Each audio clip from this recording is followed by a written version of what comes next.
And we're live. And welcome back to the FTI Podcast. I am giving this as much energy as Tony Stewart does during any kind of NASCAR race. Yeah, that That commentary, I was listening to I was watching the highlights because I was out all weekend pretty much dealing with family parties and crap. Uh, my cousin turned 16, my grandfather turned 80, and then my daughter had, you know, her teenage friends over for a slumber party because she turns 13 this week. So, fun. And then we went swimming on Sunday. So that was, yeah, it's my weekend. Awesome. But yeah, I was listening to that, and Tony Stewart's like, oh man, yeah, yeah. that's rough. And yeah, I there's can't no wait. energy. I can't wait next year. I think Harvick signed up for Fox. I'm thinking.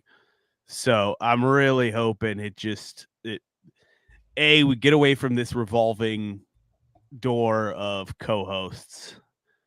Because I think next week is one of the Bodine brothers is going to be the guest commentator because Tony's doing 4 wide drags, alcohol dragster somewhere. Oh, that's cool. Yeah, that is pretty cool. They did say on the broadcast yesterday he's won at every track at the Las Vegas complex of tracks. So, that's pretty cool. It's so boring. Like you said, it's just real monotone and Yeah, you know guys. And it's like every wreck, and there were plenty of them that happened. They were just like I don't know if he's just trying to stay neutral because like in one of them, one of his cars was pretty much totaled, and he's just and I don't know. I don't think it was Boyer because he never freaking talks. But and that was my next. Was he even there? Did he say anything? It didn't sound like it. That was my next thing is Boyer was kind of doing a plug for his, this cash giveaway thing. And they were talking about, I think, the jets at the Talladega airport next to the track. And they're saying something about Clint says something, oh, I don't have the money to do that. And he's trying to segue into the money giveaway thing that they do. And Tony goes, yeah, you drink it all away. And it was just the most awkward thing ever in the broadcast. And there's just no natural feel to the broadcast at all. At one point, they called on Larry Mack for something, and it was just radio silence. He's probably getting a coffee at the. Well, he's at the Charlotte studio. Yeah, he's probably over at the studio just getting a coffee, Yeah, there's just this awkward silence in there, and it's like, in the horrible-looking virtual studio. And then not watching the whole race, you missed a segment where, being Talladega, they must have expected more wrecks than there were because they did a crank it up, followed almost immediately by a NASCAR side-by-side. So it was so weird because it was just like, just the racetrack sounds. And then next thing you know, they're like, oh, NASCAR side-by-side. And then Heart Like a Truck comes on or something. Well, no, it's not just the car noises. It's also, all of the scanner noise. Yeah. Because, they can't just leave it alone. Overall, it was just another super speedway race. Yeah, a couple big wrecks. The next gen car proving that it's probably a spectacular failure all around. In previous generations, especially at Talladega, you could get a third line going and make multiple lanes pushing towards the front, but yesterday only a handful of times did that third lane ever start. I do like the super speedways in a way because you get a lot of things like you get a lot of strategy calls, so you've got all of the manufacturers trying to pit together so you can watch, 2-3 laps before they're trying to pit. Manufacturers trying to get to the bottom lane together. And that's what led to, Tyler Reddick spinning out yesterday. And then the wreck you had mentioned with the with Chase Briscoe spinning down pit road, trying to slow down to pit road speed and just not making the Yeah, was that the one where he like drifted around? Yeah, he did the full spin and sat there spinning the tires. Yeah, Because that was interesting. Again, the next gen car sits so on these super speedways. They sit them so low that if you lose a tire, you're sitting on the splitter. So, but he did. Briscoe did end up coming back for a halfway decent finish. Pulling it up now, a 4th place finish. So that's not bad. He does spin out and ends up getting the getting a top 5 out of it. So pretty impressive there. I mean, it was just another NASCAR going on overtime and having all these stupid cautions because they have stages, and then get rid of the stages so that way you're not fighting to win some stupid stage, and then you have these overtime wrecks. I mean, if you want to continue to award stage points, do what they did at COTA and what they're going to do at the road courses this year, and just wave the green, white, checkered, or don't even wave it. Just hey, first through 10, they get their stage points, and you just keep racing. There's no breaks. There's no this. There's no that. Yeah, the whole point was to kind of a lot of the times with these stages is to get predetermined commercial breaks in. But when has that stopped any of these these broadcasters from going to commercial? It doesn't. Yeah, I mean, don't care. Like I just said, we went, and it's not a commercial, but you went from the track sounds straight into a side-by-side commercial. It was probably 10 minutes of awkward airtime during the race yesterday. Yeah, it's you have not good for Hendrick Motorsports, with Larson just getting yeeted across the clobbered. Yeah. And then same thing with friggin' poor Bubba Wallace. I mean, yeah, and that's it is not his year.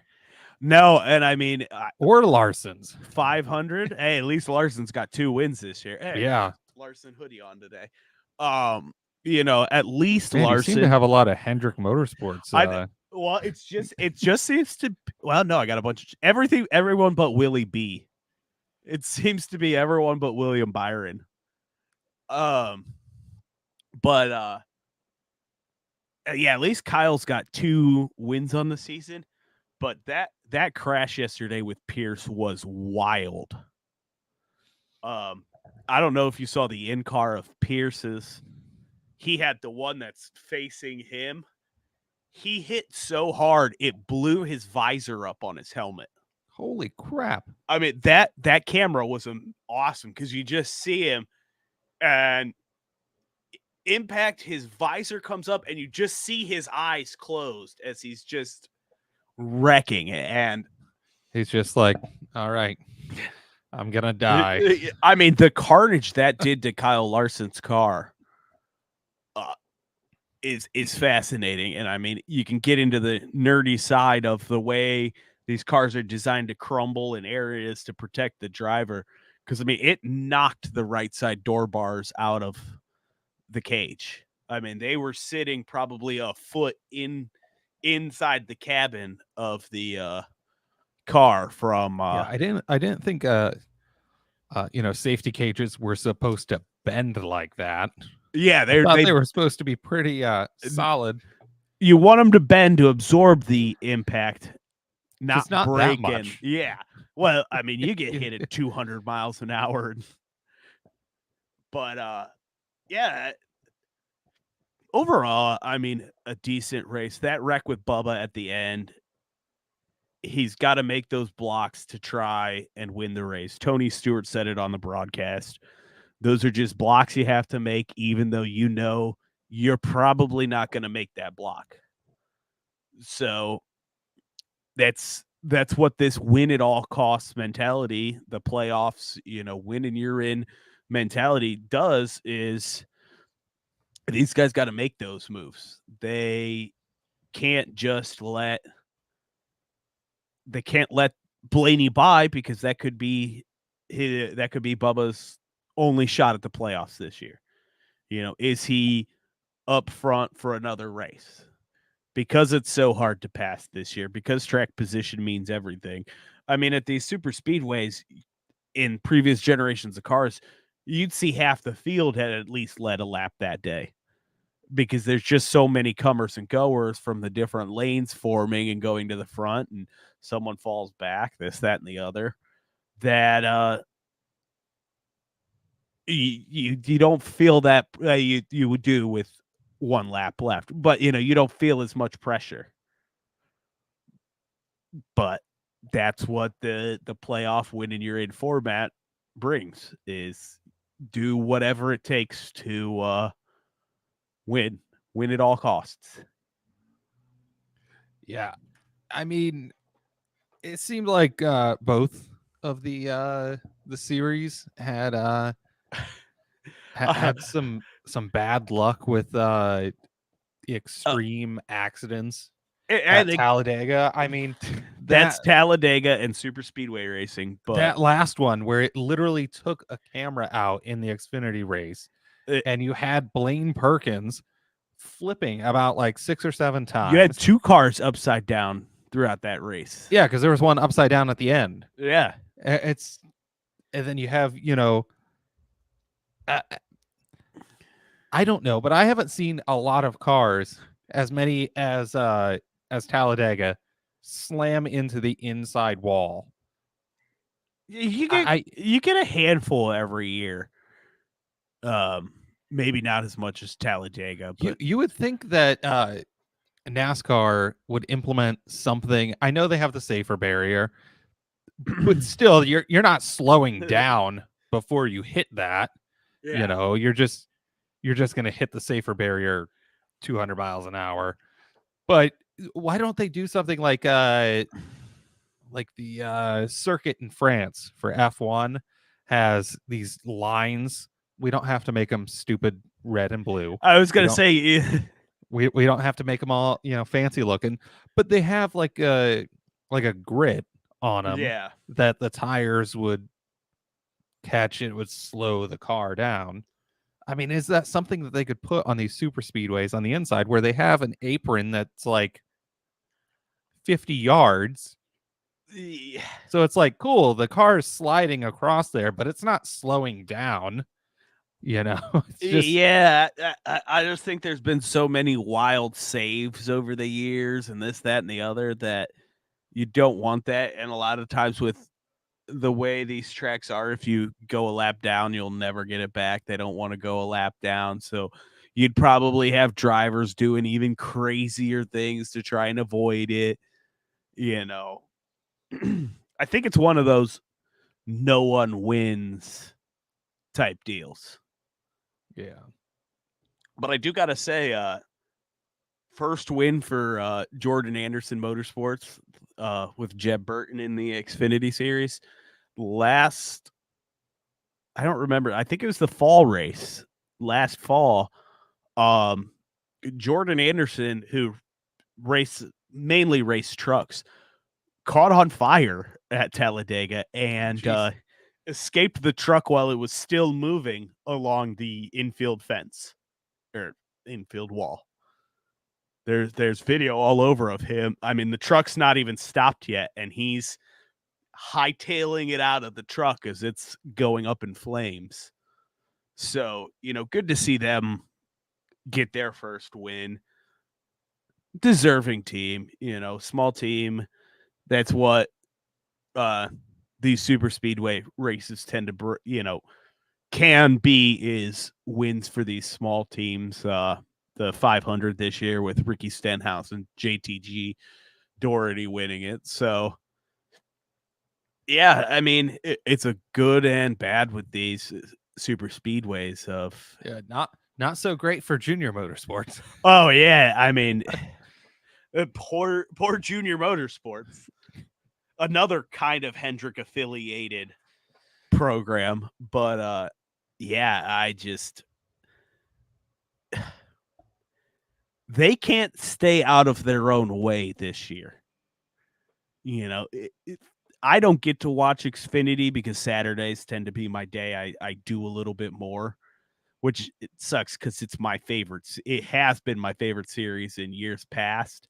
Maybe not so much this year. The races I've got to watch, I've kind of struggled paying attention. I don't know if it's not the storylines in it this year with, Ty Gibbs and Noah Gragson moving up to Cup, AJ moving up to Cup. I mean, you took the three dominant drivers last year and they've all moved up to Cup. So maybe it's a little bit of that, but I don't know. I don't seem to be getting into Xfinity as much as years past. I mean, for me, it's kind of like watching Indy Lights. Like or Indy Next, sorry.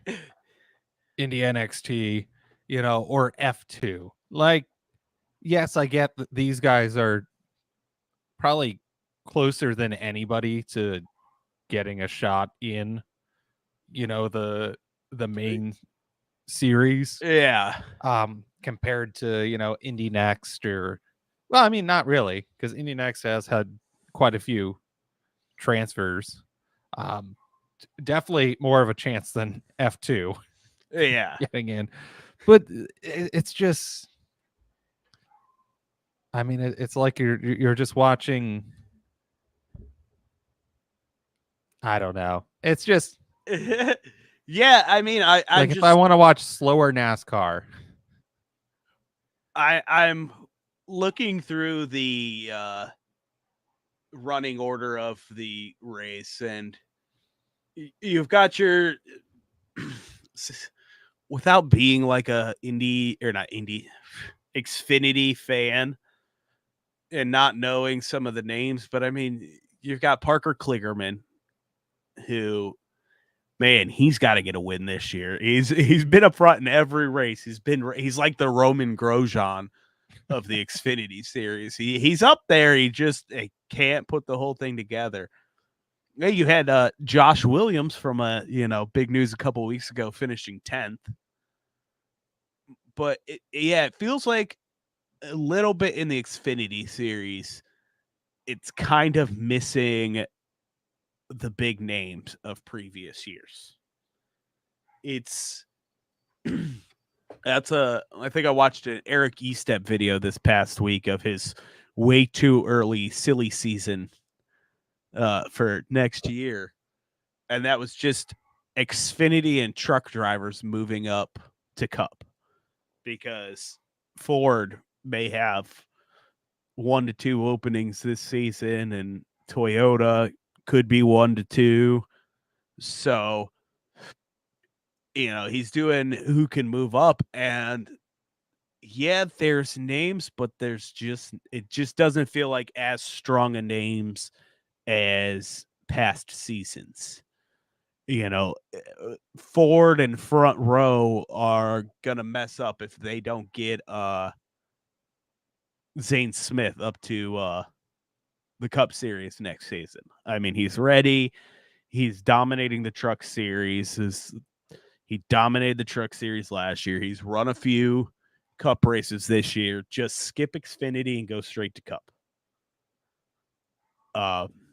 Which I think if he doesn't take over that 38 car next year and they get rid of Todd Gilliland, I think he ends up in one of the Stewart-Haas cars, either the 10 or 4, with Harvick retiring. And, Almirola pushed off his retirement one more season this year. So, yeah, Stewart-Haas could have 2 openings next year.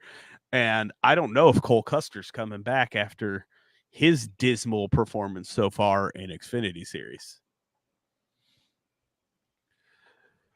Speaking of big names, I did see that our favorite man in the middle, our agent Cody Banks, is leading. Yeah, he is. Yeah, he is an agent Cody Banks. Yeah. Our big fat liar, our Frankie Muniz is leading ARCA points. I which watched is absolutely insane. I watched a little bit of the ARCA race Saturday, and they had brought that up, and I was like, he must be one of the only full-time competitors this year. I mean, he's had great finishes. I think he's pretty much finished top 15 most of his races, but no wins, anything like that. It's kind of funny to see him be number 1 in the points. Wouldn't that be crazy if he won an ARCA championship? Won the championship and then got like promoted to trucks and then just like started having like this progressive NASCAR career. You've got Josh Berry, who he had made previous starts, but his first full-time season was at 31 years old. So yeah, how old is Frankie Muniz? Oh, probably 40-ish. Yeah, he's got to be up there. Because, I was watching. He's 37. Okay. I didn't think we would. He's 5 years older than me. I was going to say, I didn't think it was that close. But, and then I guess we should mention the winner of the Geico 500, Kyle Busch. I know we've kind of talked about before, like, he's gained more fans back, but yesterday watching that race, it kind of felt like, wow, I've wasted all of this time to watch Kyle Busch steal a win. It was either him or Denny made fun of Bowman 2 years ago, or maybe it was last year. All luck, no skill. Bowman lucked into another win. I have the shirt in my closet somewhere because I think it was Kyle Busch, because I have the Denny Hamlin hack shirt too that Alex Bowman put out. So, I've got all of those. But yeah, I do like Kyle Busch a little more than previous years. But watching him win that race I just felt like, wasted all that time to see Kyle Busch win. And then I feel like a lot of NASCAR races are wasting 3 hours to watch someone you don't care win. Yeah. And that's. But Blaney got second. That's not. Well, he's the Roman Grosjean of the Cup Series. He's got to get a win this season. He has been so close the last 2 years. He's a previous winner. He's been there. He knows how to do it. He just can't seem to get there. Which brings me, we made our picks last week, and once again you've beaten me Okay. in NASCAR because I picked Suarez and you picked Blaney, and Suarez finished ninth. Okay. Not too bad for him. But again, you know, these super speedways, literally anything anything. can Yeah, I mean, happen, and just going off and of it normally does. previous weeks, the Trackhouse cars being freaking menaces. Chastain causing that wreck that ended up for the overtime finish. Or the one that caused the wreck that caused them to go into overtime. You know, Kevin Harvick leading previous to that or whatever, somewhere. 800th career start. How cool would it have been for him to get the win 800, on his 800th career start? That would have been amazing to be able to see that. And that camera shot of just Harvick's car, he's just sitting in his car, and it's just fuck. Yeah, I really hope I didn't see his last win ever last year at when I went to Michigan. Yeah, he ended up dominating that race last year. I'd really like to see him get one more before the end of before he retires. But picks for last week.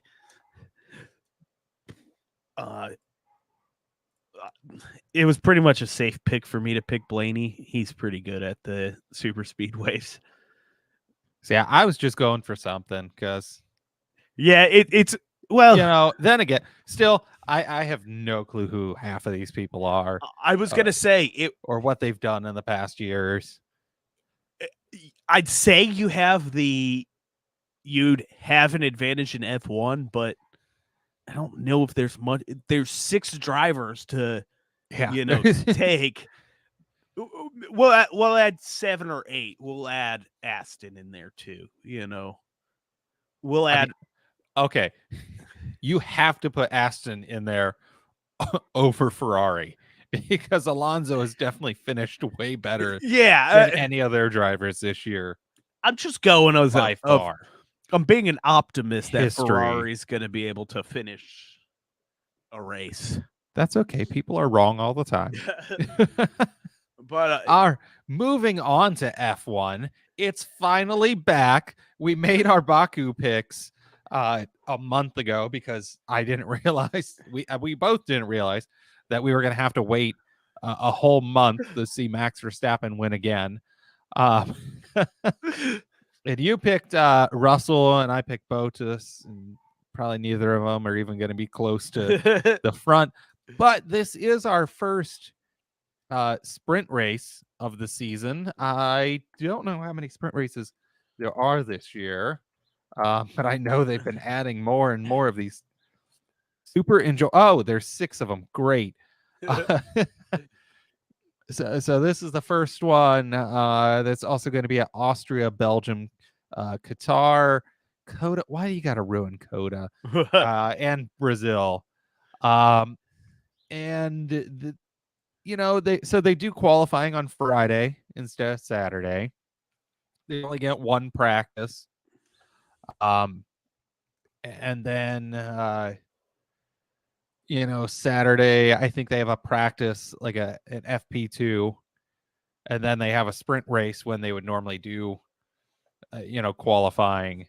Yeah. And I think if you are the fastest qualifier, you're locked in for pole, but everything else is based on how you finish in the sprint race, which it's just annoying. And especially because if you have a penalty, which I think is the biggest BS ever, you still get to have your qualifying position for the sprint race. But after the sprint race, then they take your penalty into consideration and move you back. The penalties are It's Well, just annoying. I was gonna say we've Like if talked you're going to about start the at the back of the FIA and field, their- if you're going to start at the back of the field, don't even qualify. Don't Yeah. qualify. You're going to start in the back.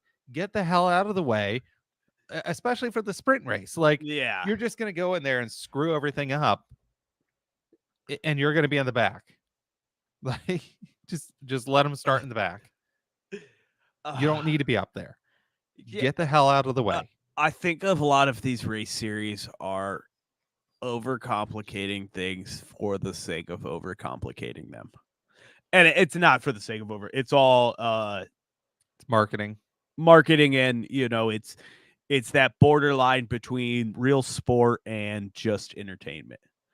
You're really crossing that WWE threshold where yes, they're actually wrestling, but a lot of it's not so much predetermined in the racing, but you're predetermining some of the things that happen throughout it to get the results you may want. So these random cautions, hey, you got a penalty, but you're not doing it in the sprint, you're doing it in the main race, all of this stuff. And the dumb thing is, I think in the past too, this just adds another. So first of all, the cost cap, and this just adds another race that your car can just be obliterated. Yeah. Which these cars are, I can't remember what it is. What is it? Lockdown after the race. It's I can't remember what it's called off the top of my head, but you can't touch the car after the race, and so if you have to fix the car, then you get a penalty. Yeah. Like, well, you made me race this dumb race that Yeah, caused me to get in a wreck. We've seen if you have the strong car, you'll be able to make it through the field. Would you be better off not racing the sprint race and, potentially ruining your car than just, starting last and cutting your way through the field? Yeah, it's dumb. And it plays into the that same thing where, on some of these races, if they're going to be right before one where there's not a lot of passing, the week prior, they'll do their engine change because they know, hey, I can have a fresh engine, and, next week I'll need it for doing qualifying so I can get a good position because I won't be able to pass Monaco. Yeah. Because literally, like with Monaco, it's whoever qualifies first, you're probably going to win. Yeah. Unless something really bad happens. That's how Perez won last year. It's so that's Baku. That's what's coming up. And then we have it's Barber. probably going to be boring. Yeah, and then we have IndyCar back at Barber with potential rain in the forecast. Yes, our first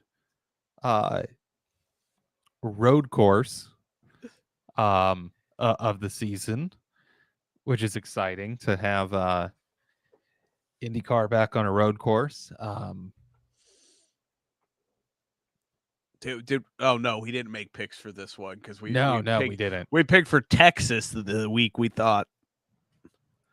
No, wait, was that Long Beach?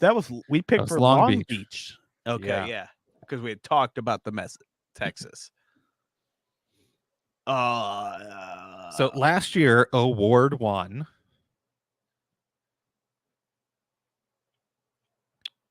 I'm gonna go. I don't know who I picked this year. I'm trying not to re-pick. All right, so I have the list. I remade the list, and I have the totals of how we're doing so far.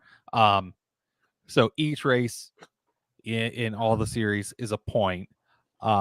Is 1 point for if you get the highest finish. And so in NASCAR you have 5, I have 3.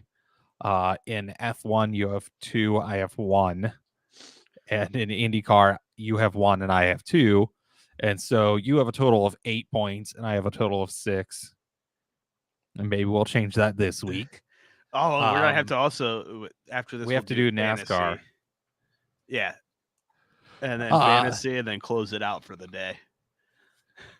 So I'm gonna pick Grosjean.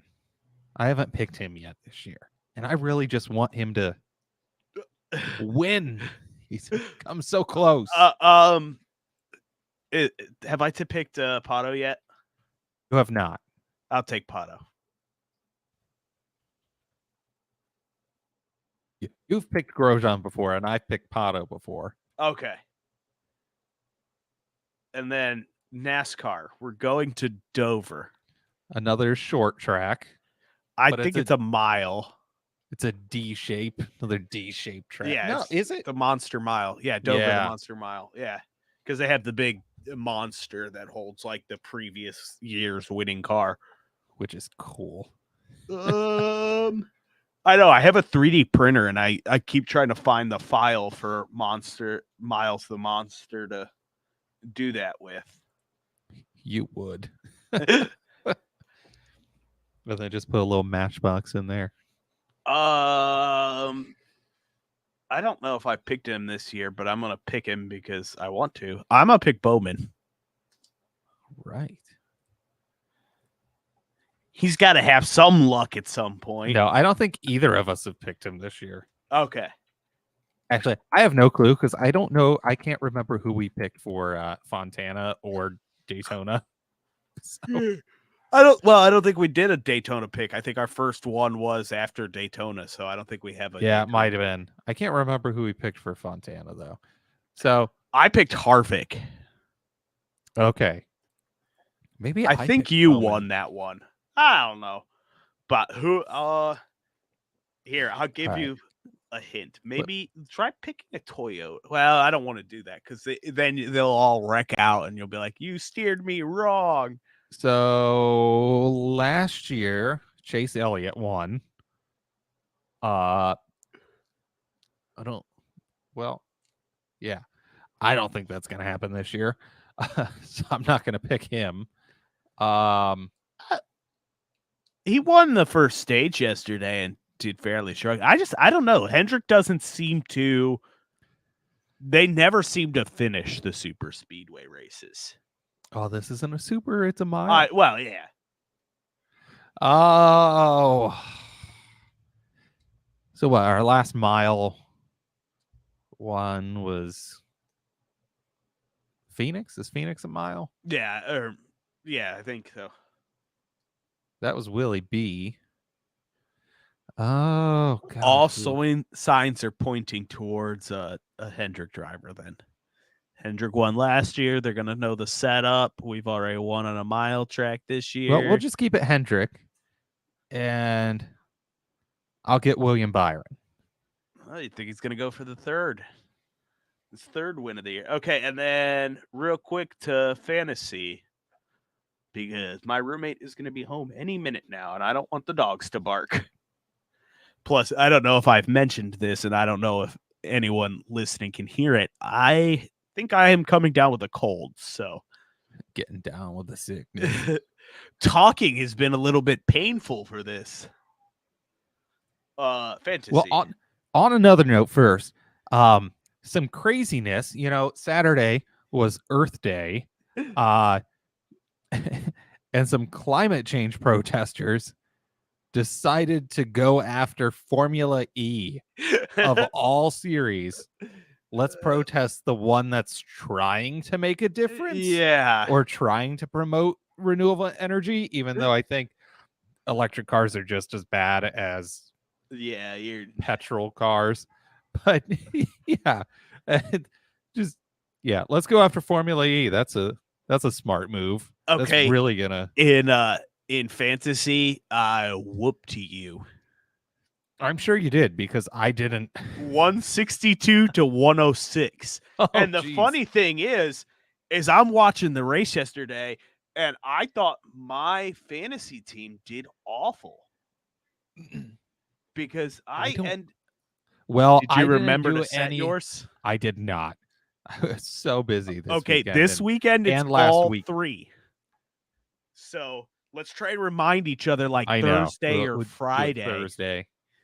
because if you don't set F1 before FP1, you lose 10 points, correct? I don't know, but I'm scared now. I thought, like when I've said it in the past, it's been like, oh, because it's after FP1 minus 10 points. So Well, I'm definitely going to do it Thursday. And do you know what you can do while you're setting your fantasy picks Thursday night? You can tune in at 9 p.m. to the good old CW and watch the first episode of 100 Days to Indy. Oh, yeah. Which will be nice. See how IndyCar stacks up against which I've seen some like clips and stuff, and it seems to be a lot better. You know, it seems to be more organic. Yeah. Than not as dramatized as Drive to Survive, which I didn't think that it was gonna be that that dramatized anyway. Being IndyCar, yeah, a little doesn't dramatize anything. But yeah, so, go ahead. So yeah, we get to finally see 100 Days to Indy, which that means. Does that mean there's 100 days until Indy? No, because it's the end of next month. So, well, they had to shoot it. Yeah, they had to shoot it last year. Yeah. I was gonna say, or maybe it's this year. I was like, no, because we were arguing last week about who's gonna take the Friday or Monday off for Memorial Day this year. So, now, last week did we talk about those sexy McLaren Indy 500 cars? We did. Did we? I think so. Because I saw some on-track photos and whew, yeah, because those are nice. Oh, which one of them? It has basically the Marlboro design. It looks good. And do you know what? I'm a little peeved with Penske because they teased us with some really nice liveries at testing. Yeah. And where the hell is that red and yellow New Garden one? Well, I know Grosjean's bringing back the Pride one this year. I mean, guys, was it Shell? It was a Shell. Yeah. V-Power livery, I think, for New Garden. It was, oh man, it was maybe so sexy. Maybe this year at Indy, I won't be such a cheapskate, and I'll either buy the Pride jersey that I wanted last year that both you and your wife were like, just buy it. Or well, don't. Oh yeah, and then that, because it went on sale around Christmas time, and I said, hey, it's here. It's here. It's $12. Oh, they didn't. I don't think they had my size, or I had missed it. I think I may have missed like the big sale because like when I clicked on it, it was still like $35 or something. I'm gonna wait so I can get my No, I won't get another Pato jersey. I'll get a Rossi jersey. I was thinking maybe I'll stop being such a cheapskate then, and I'll buy, if they have it, get the die cast of it. Oh, that'd be nice. That would look nice in your case back there. Yeah. Well, the problem is die casts are so expensive. I showed you before we started today all of my my newer dirt die casts that I've gotten. All of these are 90s die casts that I bought on eBay, because all of like the current ones are anywhere from like $100 to $150 a piece. Yeah, you didn't make it out to the flea market. The wife said you wanted to go out to the flea market on Saturday, but you didn't make it out there. Yeah, it was my weekend was very weird and messy. I needed to mow my lawn Friday night before it rained, and my lawnmower wouldn't start. Got mad, went to the store. By the time I got done at the store to get the things to fix the lawnmower, it started raining. And then Saturday, and that was some weird rain we had this weekend. Yeah, Saturday I woke up with a couple things to do, and then it was raining again when I woke up, so I was like, oh, well, I don't really want to go to the flea market if it's raining. and just ended up not going. So, well, no, it's supposed to rain this weekend because we were going to go to Formula Race promotions. I know. I'm irritated. But I want to go to some freaking racing. I haven't been to any racing this year. Well, I think it's quite annoying. Next weekend is the wingless sprints. It's wingless sprints. At so Wayne I'll County. be at Wayne County next weekend. I think I'm just going Which to. I think I'm going to go. I'm just going to become a dirt guy. Like if this NASCAR season isn't any better, I'm just going to be like a dirt and Indy guy from now on. I'm going to have to well, I've actually started taking down, as you can see behind me, that used to be all NASCAR stuff behind me. And I mean, on this wall, besides my Kevin Harvick Busch beer thing that my roommate stole from a gas station, she asked the lady working, she was like, "Hey, can I have that?" And she was like, "Yeah, I don't care." I think that's all IMSA stuff. Indy, Trans Am, on the other side, Stadium Super Trucks, Indy, and then NASCAR trucks, and then my Alex Bowman Sprint Wing replica. So yeah, all I have is the Jeff Burton tire. It's the only NASCAR thing that I have. Yeah, at all. Everything else is F1 and IndyCar. All right. So anything else before I completely lose my voice? No, even though my wife would probably appreciate that. So she doesn't have to hear you tomorrow. But yeah, she'll be making fun of me at work tomorrow morning when No, I think that's all, guys. We're going to go ahead and end it here. We'll see you all next week with hopefully a lot more and a better feeling Chris to be able to give you some awesome content on the 3 races this weekend. Big weekend. So, all righty. Woo! See you guys next week. All right. We're out.